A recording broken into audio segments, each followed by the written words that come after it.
i Sveti Georgije postao mučenik. Podigli mu hram u Lidi, gde je bila njegova kuća i danas postoji taj hram.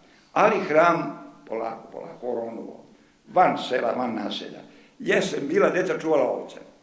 I jedan mali kako je igrao sa decom, stalno gubio. Pa mu muka, pa utrči u crkvu Svetog Đorđa. Sveti Đorđe, pomozi mi da pobedim, napravit će ti moja majka svungato, a to je pržen paradajz sa jajima. Svungato, kajgana mi kažemo. I to spremaju u Svetoj Gori u skitu Svetoga Georgija na slavu. Svungato, tu kajganu. Izađe napolje, pobedi, dođe kući mama, obeća Svetog Đorđu svungato, kajganu. Majka napravi, on odmah odnese stiganjem i stavi pred ikonu. Naiđu lovci, jesen, pobožni ljudi uđu u crkvu, prekrste se i miriše, jao, kaže, Sveti Georgij nam priredio ovaj ručak, mi nismo ručali, uzmu Bogamono i pojedu.